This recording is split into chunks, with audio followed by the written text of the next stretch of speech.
नमस्कार, news point लेकर हाजिर हूं मैं राजीव। दोस्तों, आप जानते हैं कि ये डल लेक है। श्रीनगर आए आप और डल लेक ना आए, शिकारे की सवारी आपने नहीं की तो इसका मतलब है कि आपने बहुत कुछ खो दिया। और कल भी आपको हाउस बोट से हम न्यूज पॉइंट लेके आए थे और आज बिल्कुल पानी में हैं हम और शिकारे पे हैं और हमारे शिकारे वाले भाई को भी दिखाऊंगा मैं थोड़ी देर में। लेकिन दूसरी तरफ एक शिकार और हो चुका है। शिकार क्या है?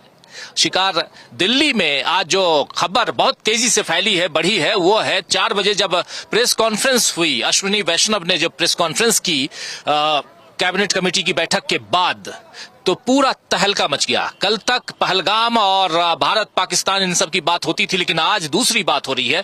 बात हो रही है जाति आधारित जनगणना की। और इसलिए मैं कह रहा हूं जाति आधारित जनगणना की बातें इतनी ज्यादा, इतनी तेजी से फैली क्योंकि इसकी डिमांड की शुरुआत पिछले कई सालों से, 2-3 साल से कहें, हालांकि इसकी शुरुआत तो बहुत पहले से हो चुकी थी, 30-35 साल पहले, लेकिन अभी 2-3 साल से, खासकर जब भारत जोड़ो यात्रा लेकर निकले थे राहुल गांधी, तब से ज्यादा हुई थी। और उसके बाद, यानी राहुल गांधी लगातार डिमांड कर रहे थे कि जाति आधारित जनगणना होनी चाहिए देश में, और उसके बाद विपक्ष के उनके जो दूसरे दलों के साथी हैं वो भी इसकी डिमांड कर रहे थे। लेकिन अब आज अश्विनी वैष्णव ने जैसे ही ये बताया कि सरकार ने कैबिनेट कमेटी में ये फैसला ले लिया है कि अब जाति आधारित जनगणना वो करवाएगी, जैसे ही ये खबर फैली है उसके बाद से देश में तहलका मच गया है। इस पर चर्चा करेंगे और अभी से थोड़ी देर बाद राहुल गांधी प्रेस कॉन्फ्रेंस करेंगे इसी मसले पर। कहा जा रहा है कि विपक्ष की ये बहुत बड़ी जीत है, बहुत बड़ी जीत। हमारे साथी प्रशांत टंडन जी हमारे साथ जुड़े हुए। प्रशांत जी, आपका स्वागत करता हूं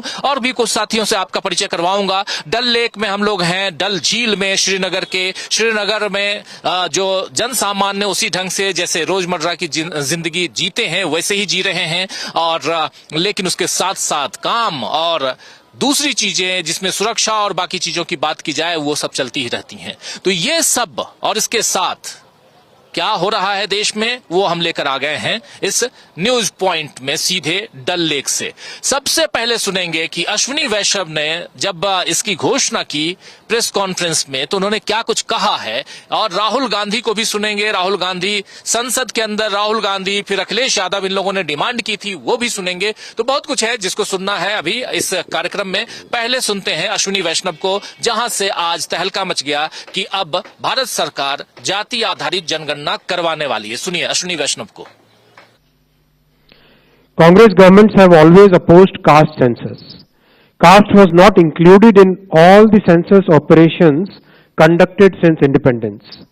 In 2010, then Prime Minister late Dr. Manmohan Singh ji had assured the Lok Sabha that the matter of caste census should be considered in the cabinet. A group of ministers was formed to consider this subject. Most of the political parties had recommended caste census. Despite this, Congress government decided to conduct only a survey of caste instead of a caste census. That survey is known as SECC. It is well understood that Congress and its India alliance partners have used caste census only as a political tool. As per Article 246 of the Constitution of India, the subject census is listed at 69 in the Union list in 7th schedule. According to Constitution of India, census is a union subject. Some states have conducted surveys, I am repeating the word, surveys, to enumerate castes. Some states have done this well, while some others have conducted such surveys purely from a political angle in a non-transparent way. Such surveys have created doubts in the society. Considering all these facts and to ensure that a social fabric is not disturbed by politics, caste enumeration should be transparently included. I am emphasizing the word transparently included in the census instead of surveys. This will strengthen the social and economic structure of our society while the nation continues to progress. Under the leadership of our Prime Minister Shri Narendra Modi ji, the Cabinet Committee of Political Affairs has decided today, that is 30th April 2025, that caste enumeration should be included in the forthcoming census. This demonstrates that a government is committed to the values and interests of a society and country. Like in the past, when a government had introduced 10% reservation for the economically weaker sections of the society without causing any stress in any section of the society. Thank you. सुन रहे थे यहाँ पर संसद की बात कर रहे हैं, हम थोड़ी देर में करेंगे, लेकिन अश्विनी वैष्णव ने जो बात कही है और यहां से घोषणा हो गई कि अब जाति आधारित जनगणना करवाएगी भारत सरकार, ये घोषणा हो गई। इधर मल्लिकार्जुन खड़गे ने एक लंबा चौड़ा ट्वीट लिखा है और उस ट्वीट में मल्लिकार्जुन खड़गे लिख रहे हैं कि भारतीय राष्ट्रीय कांग्रेस ने लगातार जातिगत जनगणना की मांग उठाई थी, जिसके सबसे मुखर पक्षधर श्री राहुल गांधी रहे। आज मोदी सरकार ने संसद के साथ जातिगत जनगणना कराने की घोषणा की है। ये सही कदम है जिसकी हम पहले दिन से मांग कर रहे थे। मैंने कई बार इसे संसद में उठाया और प्रधानमंत्री जी को पत्र भी लिखा। इंडिया गठबंधन के नेताओं ने भी कई बार जातिगत जनगणना की मांग की है और लोकसभा चुनाव में यह अहम मुद्दा बना। बार बार प्रधानमंत्री मोदी जी सामाजिक न्याय की इस नीति को लागू करने से बचते रहे और विपक्ष पर समाज को बांटने का झूठा आरोप लगाते रहे। जातिगत जनगणना के अभाव में सार्थक सामाजिक न्याय और सशक्तिकरण कार्यक्रमों का क्रियान्वयन अधूरा है, इसीलिए ये सभी वर्गों के लिए जरूरी है। जनगणना के लिए इस साल के बजट में भी केवल 575 करोड़ का आवंटन है, इसीलिए ये सवाल मुनासिब है कि सरकार इसको कैसे और कब पूरा करेगी। कांग्रेस पार्टी ये मांग करती है कि मोदी सरकार जल्द से जल्द बजट का प्रावधान कर जनगणना और जातिगत जनगणना का काम पूरी पारदर्शिता के साथ चालू करे। जातिगत जनगणना जरूरी है, हिस्सेदारी न्याय के बिना सबकी प्रगति अधूरी है। ये बात यहाँ मल्लिकार्जुन खड़गे कह रहे थे। राहुल गांधी की बात यहाँ मल्लिकार्जुन खड़गे भी कह रहे हैं कि पहले दिन से राहुल गांधी और हम लोग यानी भारतीय राष्ट्रीय Congress INC Indian national Congress party जो है वो इसकी डिमांड कर रही थी और इस पार्टी के साथ जो इनके सहयोगी दल हैं यानी इंडिया गठबंधन के दल भी इसकी डिमांड कर रहे थे। राहुल गांधी ने अभी कुछ दिनों पहले संसद हालांकि पहले से कहते आए हैं, लेकिन संसद सत्र में उन्होंने साफ साफ कह दिया था कि अगर आप नहीं करवाओगे जाति आधारित जनगणना तो हम करवा के दिखाएंगे जब हमारी सरकार आएगी। आइए जरा उसको सुन लेते हैं। थोड़ी देर बाद राहुल गांधी प्रेस कॉन्फ्रेंस भी करने वाले हैं। विपक्ष की एक बहुत बड़ी जीत मानी जा रही है इसको, इन सबको इस पर हम चर्चा करेंगे, डिकोड करेंगे, लेकिन पहले सुनते हैं कि राहुल गांधी ने संसद के अंदर क्या कुछ कहा था। सुनिए जरा। माइक यहाँ से नहीं जाता। स्पीकर सर, मैं नाम ले तो माइक आ जाएगा। स्पीकर सर, जो भी इस देश में दलितों की, आदिवासियों की, पिछड़ों की बात उठाता है, जो भी उनके लिए लड़ता है, उसको गाली खाना ही पड़ता है। और मैं ये सब गालियां खुशी से खाऊंगा, क्योंकि महाभारत की बात हुई तो महाभारत में अर्जुन को सिर्फ मच्छी की आंख दिख रही थी, उसी प्रकार मुझे सिर्फ मच्छी की आंख दिख रही है। जाति जनगणना हम करा के दिखाएंगे। खत्म। आपको जितनी गाली देनी है आप दीजिए, हम खुशी से लेंगे। धन्यवाद। राहुल गांधी को संसद में उन्होंने साफ साफ कह दिया था, एक चुनौती पेश कर दी थी और सीधी चुनौती थी नरेंद्र मोदी के सामने, और वो चुनौती आज नरेंद्र मोदी ने क्या कहें, स्वीकार कर ली कहें या ये कहें कि नरेंद्र मोदी वहां राहुल गांधी के सामने घुटने टेक दिए, या कहें कि सरकार घुटने टेक दी, क्योंकि डिमांड लगातार हो थी विपक्ष की तरफ से कि जाति आधारित जनगणना करवाई जाए। इसी मसले पे तेजस्वी यादव ने, इसी मसले पे अखिलेश यादव ने, अभी लगातार सबकी बात आ रही है। तेजस्वी यादव ने इस मसले पे क्या कुछ कहा है, आज की बाइट जरा सुन लेते हैं। इस घटनाक्रम के बाद यानी इस प्रगति के बाद, इस डेवलपमेंट के बाद कि अब सरकार ने ये घोषणा कर दी है कि हम अब जाति आधारित जनगणना करने जा रहे हैं। जरा सुनिए दोस्तों। इस वक्त हम हैं डल लेक में। जो साथी बाद में जुड़े हैं, आप सबका स्वागत इस्तकबाल करता हूं इस कार्यक्रम में। और डल लेक में हैं हम और शिकारे पे हैं श्रीनगर, और यहां से सीधा जाति आधारित जनगणना और विपक्ष की बात कर रहे हैं।